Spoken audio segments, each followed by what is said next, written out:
हमजा शहबाज या परवेज इलाही सब नजरें लगी हैं पंजाब असम्बली पर। देखना यह है कि तख्ते पंजाब पर आज कौन होगा बराजमान। पंजाब असम्बली का हंगामा खेज इजलास ताखीर का शिकार है। आर्टिकल 130 के तहत नए वज़ीर आला का इंतखाब किया जाएगा। 186 वोट हासिल करने वाला 21वां कायदे ऐवान मुंतखब होगा। तो इस ऐवान में जो जादुई हिंसा है वज़ीर आला बनने के लिए, कायदे ऐवान मुंतखब होने के लिए, वो 186 का है। 21वें कायदे ऐवान का आज इंतखाब किया जाएगा। सूरत हाल क्या है, हमारे नुमाइंदे हमारे साथ मौजूद हैं, लियाकत अंसारी और हसन रजा। सबसे पहले लियाकत अंसारी की जानिब आएंगे। लियाकत अंसारी, बताइएगा 11:30 बजे का वक्त था इजलास का और 12 बज चुके हैं, इजलास अभी तक शुरू क्यों नहीं हो सका है? बिल्कुल 11:30 बजे जो है वो आज के इजलास का यकनकाती एजेंडे के लिए इजलास जो है वो शुरू होना है। लेकिन चूँकि ये इतनी मामूली सी ताख़ीर जो है वो अमूमी तौर पर इजलासों में हो जाती है। इस वक्त तमाम अपने नंबर्स को पूरा कर रहे हैं, मशावरत कर रहे हैं। इस वक्त वज़ीर आला पंजाब सरदार उस्मान बुज़दार और हुकूमती इत्तेहाद के नामज़द उम्मीदवार बराए वज़ीर आला जो परवेज़ की सदारत में हुकूमती अरकान असम्बली की पार्लिमानी पार्टी का इजलास जारी है। दूसरी जानब हमजा शहबाज की ज़ेर सदारत जो है वो मशावरत की गई है और ऐवान में अब अरकान आना शुरू हो गए हैं। हुकूमती अरकान जो है वो ऐवान में लोटे की आवाज़ें लगा रहे हैं, लहरा रहे हैं। दूसरी जानब अपोजिशन के अरकान भी अपनी नशिस्तों पर मौजूद हैं। अब तवक्को की जा रही है कि कुछ देर बाद ये इजलास शुरू हो जाएगा और कायदे ऐवान का इंतखाब जो है वो अमल में लाया जाएगा। बुनियादी तौर पर देखा जाए तो 1 अप्रैल को जब सरदार उस्मान बुज़दार मुस्ताफ़ी हुए थे तो उसके बाद मुत्तहिदा अपोजिशन ने ये तमाम मूवमेंट की और उसके बाद पंजाब असम्बली में पहले अदम एतमाद वज़ीर आला के ख़िलाफ़ आई। फिर जब वज़ीर आला खुद मुस्ताफ़ी हो गए तो वो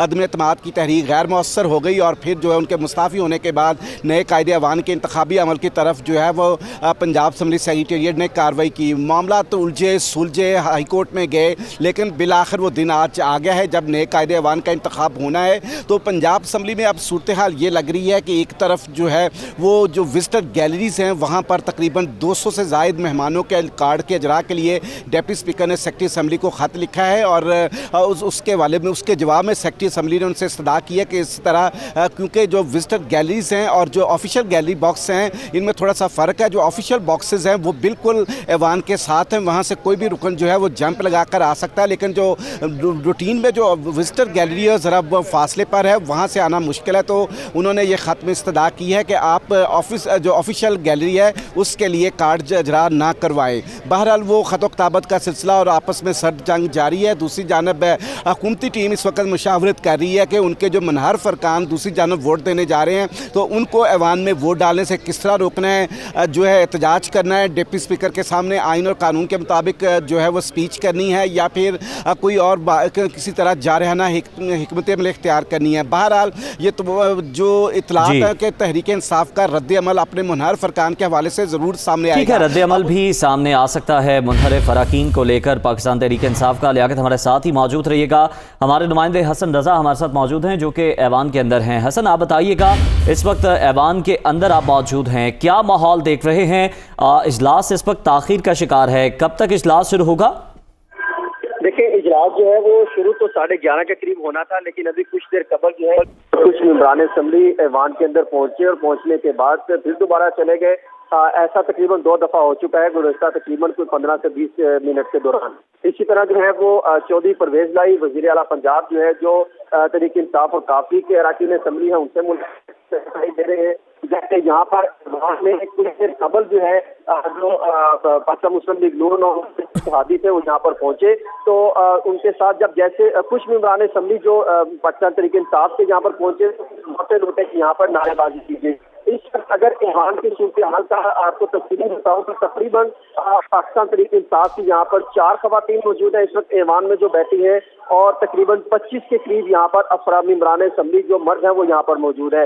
इसी तरह अगर इनकी बात की जाए मुस्लिम लीग नून और दीगर इत्तेहादी और मुनहरिफ अरकान असम्बली की तो यहाँ पे तकरीबन इन तमाम अफराद को खवातीन की तादाद तकरीबन इस टाइम जो है वो 21 से 22 के करीब है और बाकी मेंबरान असम्बली तकरीबन 100 के लगभग जो है मेंबरान असम्बली इस वक्त जो है यहाँ पर पहुंच चुके हैं। यानी ओवरऑल अगर बात की जाए तो करीबन 250 के करीब इस टाइम ऐवान में मेंबरान असेंबली मौजूद पहुंच चुके हैं, जाके कुछ आते हैं और वापस चले जाते हैं और सिर्फ इंतजार किया जा रहा है कि क्या जो है वो पॉलिसी अपनाई जाए। और कुछ देर कबल जो है वो घंटियां बजनी भी बंद हो चुकी थी, ऐसा लग रहा था शायद घंटियां बंद हो जाए तो कई सवाल शुरू होते हैं, क्योंकि घंटियां उस वक्त तक बजाई जाती हैं जब तक ऐवान का इजलास शुरू नहीं होता।